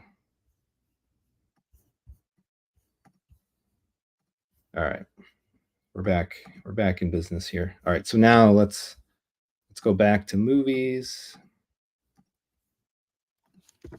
We should see the good. No, it takes a while. This is the other thing I noticed. It takes a little while for stuff to go back up after it's been hidden. But now we got resume again. So this one knows it's back, but it's not in here yet. I'm going to close it. And we'll give it some time. Give it a moment to kind of come back. We'll start winding down here, I think, too. I can feel my throat starting to wear out. So if anybody's got any other final questions, comments, thoughts, and whatnot for tonight, we'll couple other questions. Yeah, Denver. Oh, sorry. Highly recommend Infuse Pro. Yep. Me too. Seen any differences between the versions of Babylon 5 Apple offers? I haven't looked at Babylon 5. Sorry. Can't comment on that one. Oh, super hockey player. Welcome. Another super friend of mine. Not even just a friend of the channel. No, a friend. Thank you for that. I appreciate it very, very much. Let's see, he's saying disappointed in the new 4K James Cameron films. Too much digital noise. I've been reading that as well. I've seen that in my Facebook feed from various like home theater Facebook groups and stuff that I'm part of. That they haven't been great transfers. I'm not sure what, in all cases though, like what platforms folks were referring to, if that included Kaleidoscape. Yeah, sorry, I'm just looking. Yeah, Aliens. It's still not in my movie list. And now like the Apple TV app isn't even let me search my library. The UIs aren't showing up. Like the buttons, the controls. I don't know if that's like, so you got the disc, you got Kaleidoscape, and then you got the streaming version. So one nice thing about it, if those problems exist on disc and people buying the discs, you've got a problem. Kaleidoscape can fix it, and of course the streaming providers can fix it. So once again, a boon a boon for K. So we'll have to pay attention and see if those movies show up in the upgrade list when you go into manage and you go to movie updates, which I don't have any right now. But Denver saying, yeah, Apple does not allow for 4K downloads. Yeah, but it's still referring back, I think, to when it gave me the option to download the film. That still shouldn't have been reflective of my rights. Like I should have still been able to watch, or like I still should have been able to rebuy the movie is the problem. There is one more workaround for this that I could think of actually to get around it. And that is if the movie happens to be in a collection, you can, buying the collection will upgrade the individual films. And I've actually have done this in a couple of cases where like I may have had movies, let's say there's a 5-film collection, they started getting upgraded to 4K. I might have already had one of them in 4K, and it's like, well, it's actually cheaper to buy the collection, even though I might already have one or two of the items, in order to just get the upgrades for the other items in the collection. So that's another way to go. If actually I felt kind of strong, and this is actually that case, right? Because Alien got upgraded earlier, and I'm pretty sure I have Alien. Yeah, I had it in 4K HDR. But if Alien 3 and Alien Resurrection perhaps are going to get 4K upgrades, I'm going to have the same problem with those films as I do with Aliens right now. So from an Apple Store ecosystem perspective, I'd be better to just wait until this bundle is like $19.99 or something and just buy the bundle. And then that way I'm covered in the future if Alien 3 and Resurrection ever get upgraded. Again, for all their stuff, Apple's really screwing this stuff up. They're really screwing this stuff up. They're making a case. They're opening the door. They're making Kaleidoscape be more attractive in many ways. Michael's saying, aren't they totally different use cases? Okay for the theater. Yeah, ultimately. I mean, that's ultimately what I do. We predominantly use the K in the theater. I have an Apple TV there as well, in case we watch high-end shows on streaming down there. But we're usually Apple TV in the living room, K in the theater. But with the Zone 2 setup and stuff that I've got, I do have multi-room access to the my Kaleidoscape in both rooms. And so this is actually, I need to, since I took the PlayStation out, actually, I need to restore the Zone 2 connection of the K. Probably do that going into this weekend, get it back set up. We do use it every once in a while. Why not? We've been watching actually Christmas movies more in the living room. We end up watching Elf. And at the time we had the PlayStation set up, but that would have been a perfect one to just play it off the K anyway. Say, why not? It's higher quality. It's lossless. Michael is saying, have you watched Oppenheimer? No, I have not watched a like individual adult movie in I don't even know how long.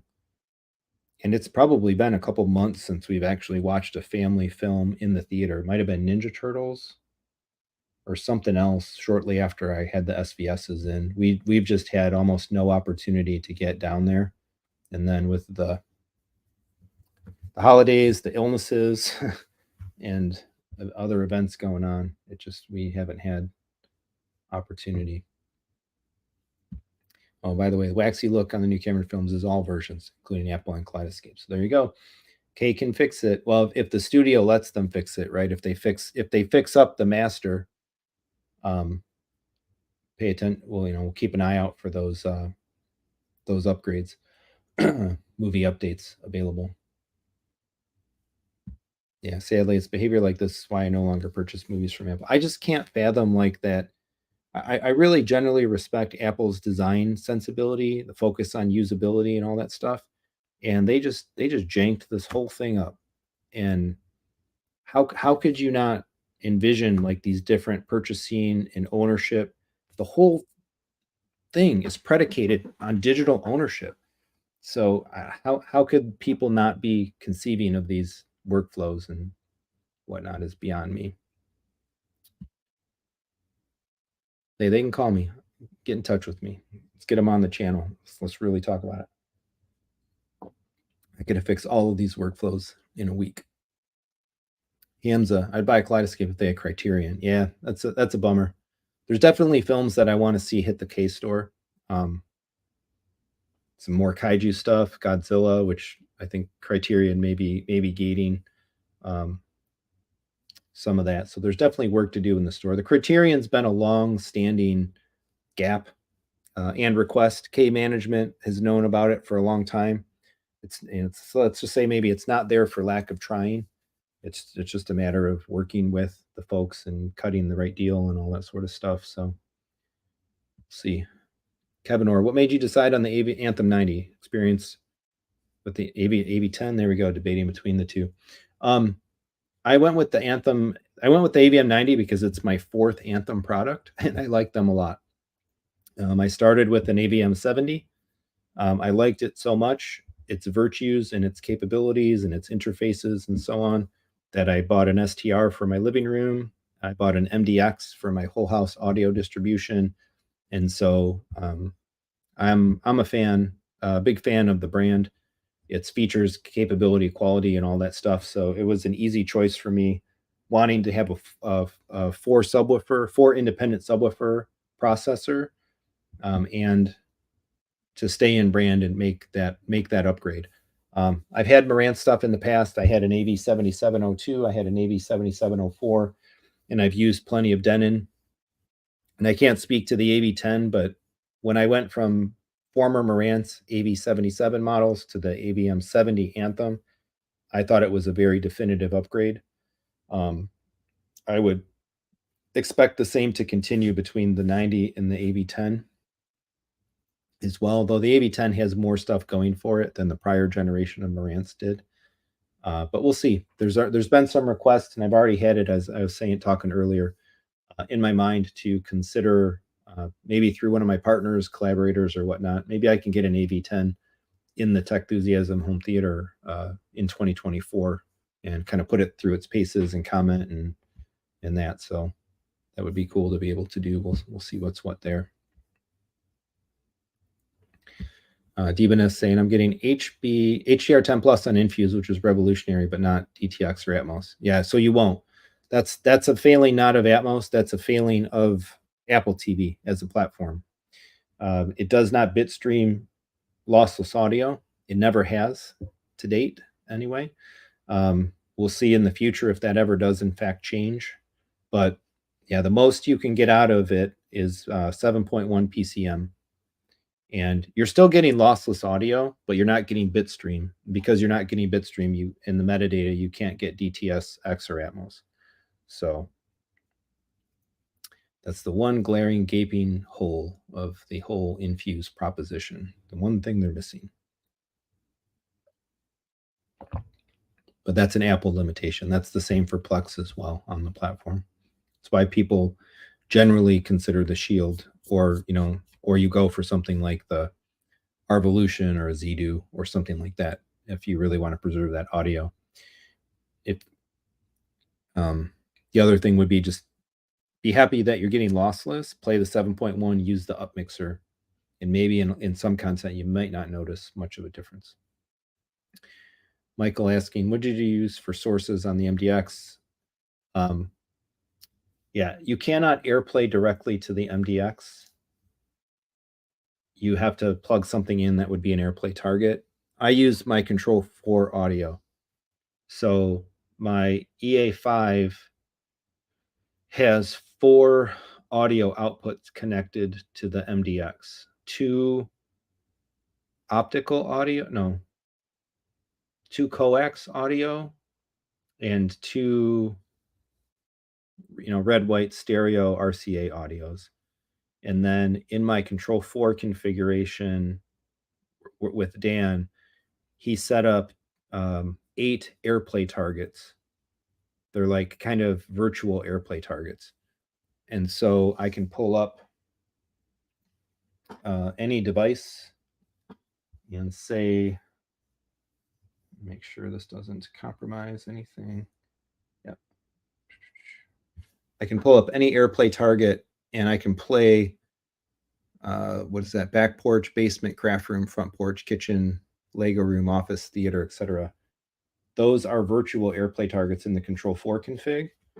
And if I play music to them, they will automatically turn on the MDX, manage the zone switching, and they'll use one of those 4 audio outputs in some like priority order to send the sound across. So you can send you can AirPlay target to multiple rooms that way, which is pretty cool. And yeah, it's all automatic. Is there a setting for the AVM up mixer? Oh wait, that question may be about the surround stuff. I'm so sorry. Here, let me go back to this. Yeah. So the MDX does have like some matrix switching capability built in, and the way that I'm running it, essentially Control 4 manages it. Another way that you can go that I've seen recommended is like use something like a Blue Sound ahead of the MDX, and then you could actually do matrix switching with the MDX itself in its web UIs or whatever. Matt Blair, I think, was a big proponent of doing it that way, but I didn't feel much of a need to add another streamer when the Control 4 kind of does it as well. Is there a setting for the AVM up mixer? Sorry, this question. In the Anthem stuff, depending on what's being input, if you go into the web UI while an input is active and something is playing, you can set the surround mode, and then it will remember your preferences. So like when it sees that signal again, it'll go back to that same mode. So like when it sees PCM or whatever, you can set it to Dolby Surround, and that will make sure to apply the up mixer. Yeah, yep. If you're looking for a superb HDMI matrix, check out the AV Pro Edge. Yep, 16 by 16.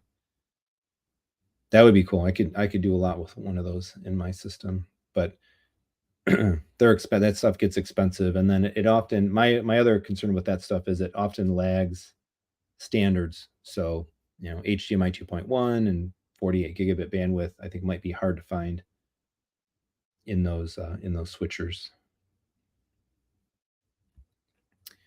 Tommy's saying, I live in a very small apartment. Instead of a dedicated theater setup or soundbar, I'm leaning more towards a high-end 2-channel setup. Right in there. Kef wireless. Both sounds looks great. So I'm a huge proponent of that, quite honestly. I've got some videos that go back a little bit on the channel. I probably want to talk more about this. And I think Aaron's Audio Corner, I didn't watch the video yet. I had it tagged, but I saw his LinkedIn post where he was musing on the idea of like, is home theater overdone? And he and a couple other of our creator friends have been in situations, I think, in this last year where they've had to get new places and relocate and whatever, and lost dedicated theater access and are kind of rediscovering theater in smaller zones and living rooms and shared areas and whatnot. But I'm a huge proponent of having a high quality 2-channel setup and calling it a day. Um, there's another guy that I follow. Actually, I have his STR Muscles on ABS Forum. He's got a really cool Instagram account as well. He's got a full setup, like big old Macintosh setup, big Paradigm Founder Series speakers, really, really high end 2-channel setup. And that's plus a couple subwoofers, 2.2. But that's his system. And I think there's merit in it.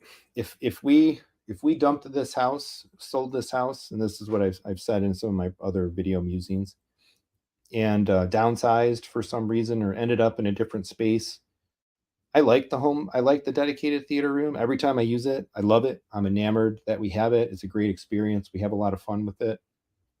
I really enjoy it. But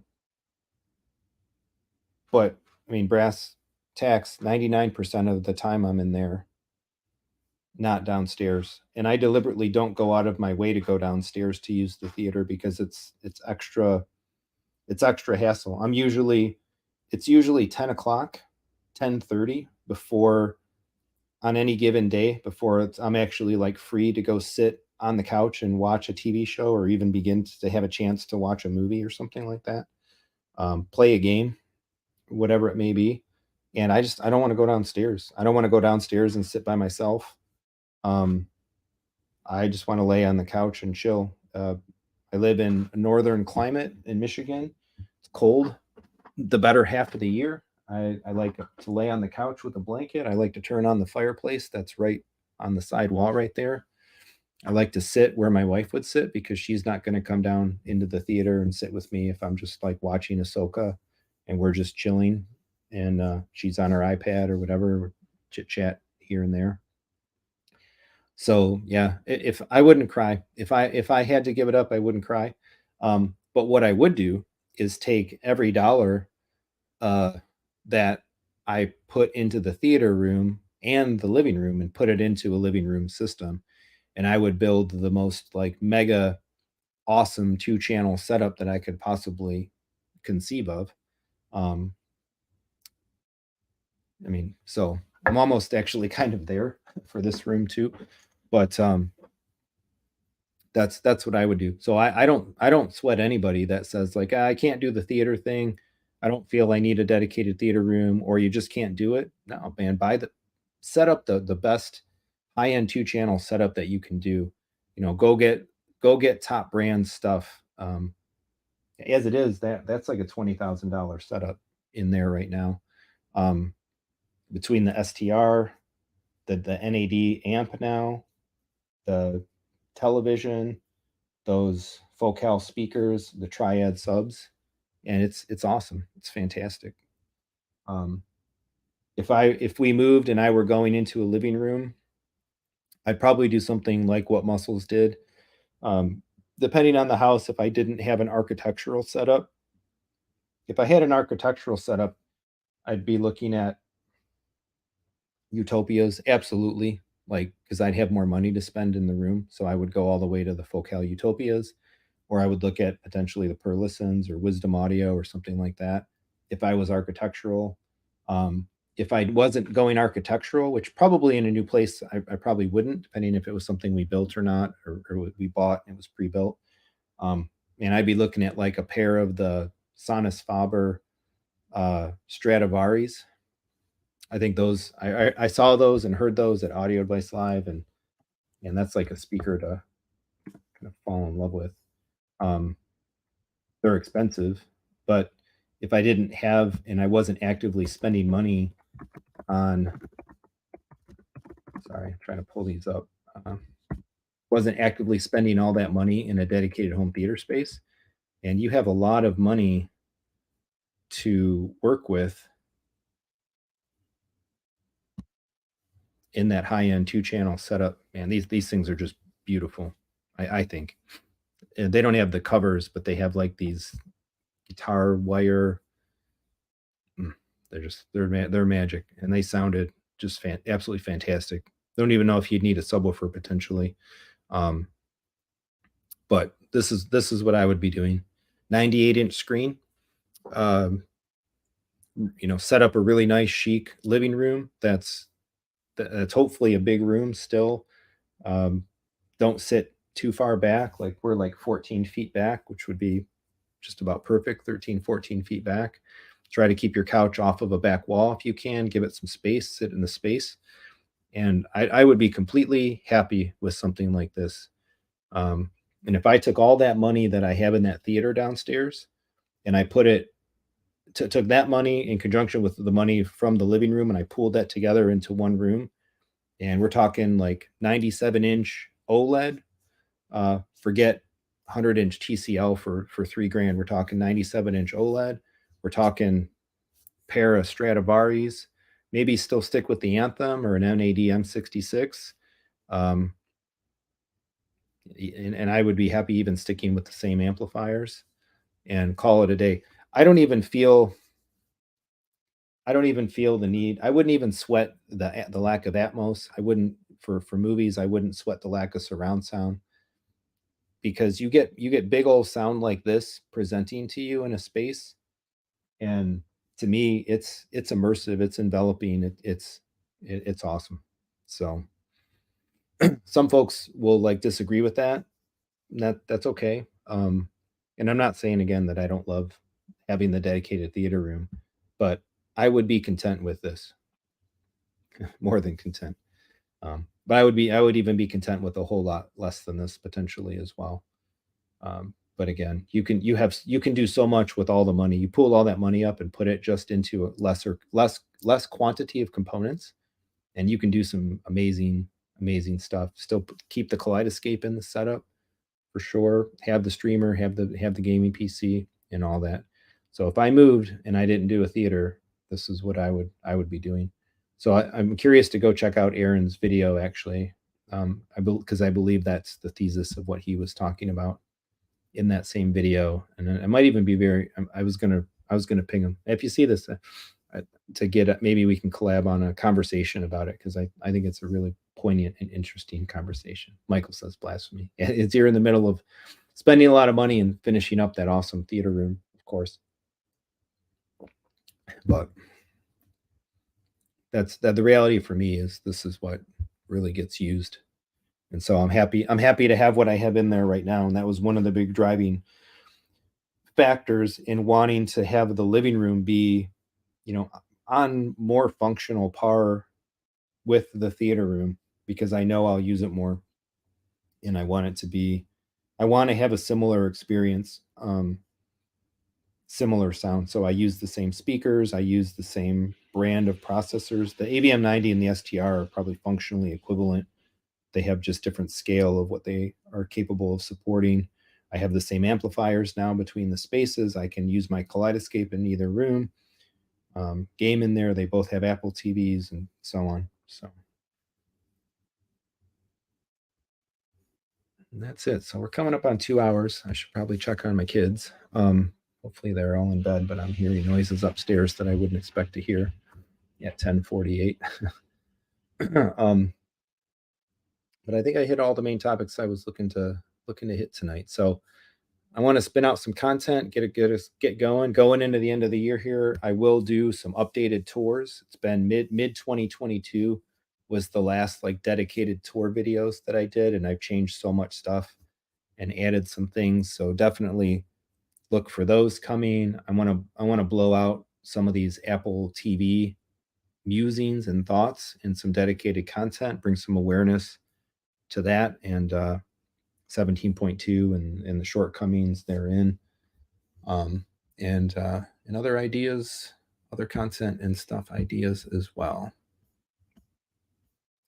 So again, as we go into the new year, we'll be talking about again what my focus will be for 2024, talking about these ideas of contentment.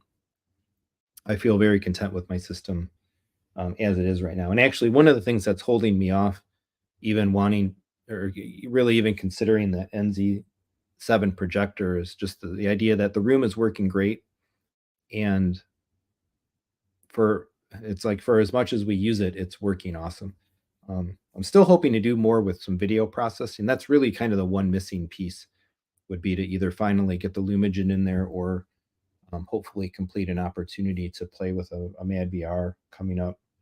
But more of my 2024 thoughts may lean toward the living room. I don't know. We'll see. But I'll muse through some of that stuff, some of the items that are on the forefront of my mind versus others, and got some other competing things I want to do with the dollars as well. So let's see. A couple last comments. Hockey player, happy holidays to you as well, my friend. And it's KSSD performance data video. Yeah, I never did get that one out. Actually, I think what I might end up doing is something like a Kaleidoscape buyer's guide. And my ultimate take, and I was commenting on this earlier, is like I'm not feeling much of a need to upgrade anything in my Kaleidoscape system. I don't at this point. I wouldn't go out of pocket deep to worry about a prime, and certainly not an SSD prime. Um, the focus of the difference is consistency versus in performance versus flat out space, and I don't have compelling need, I think, for an additional level of consistency or performance. Um, and I think I've got just enough space to keep me happy in my K system, cycling content with the download speeds that I have.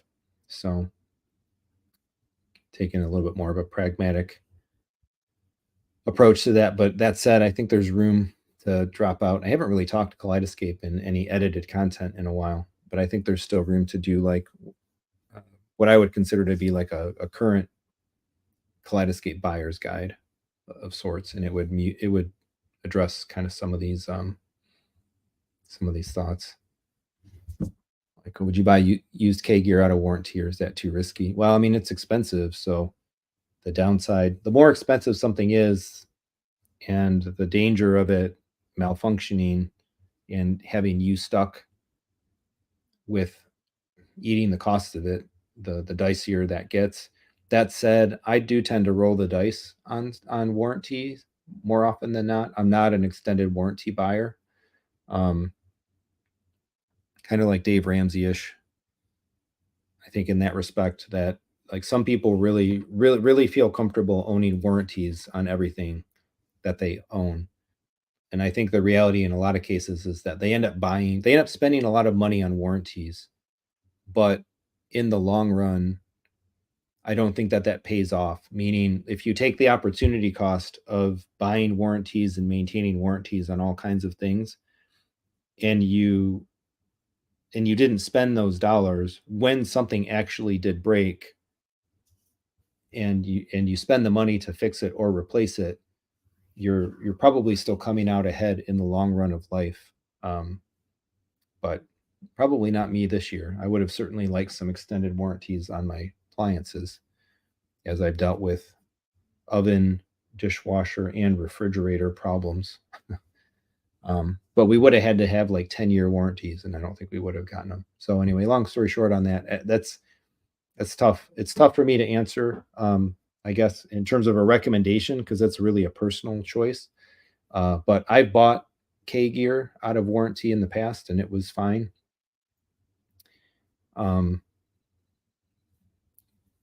Depending on what the discount is, it would be pretty practical. I mean, $3,000. If somebody's looking to get in a platform, a $3,000 used StratoOS, and they don't have eight or 9K to come in new with a C and a brand new Terra Prime, that's a compelling way to get in the ecosystem, and even accepting the risk of an older item that might be out of warranty. So I've had good luck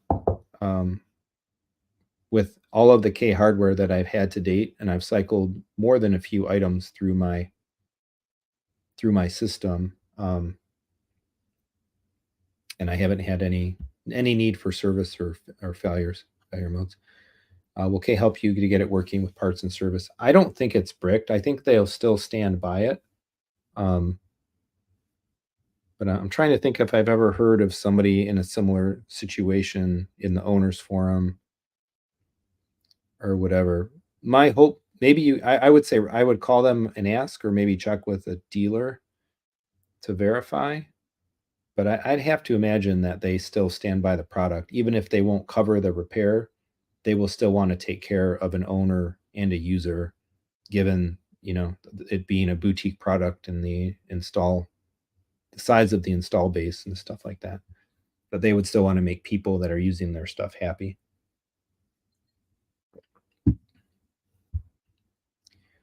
All right. My throat's burning. We're at 2 hours. Call it here. It's fun conversation, fun catching up. Hopefully we'll get another one in next week, and then we'll see what's going on with Christmas week and into the new year.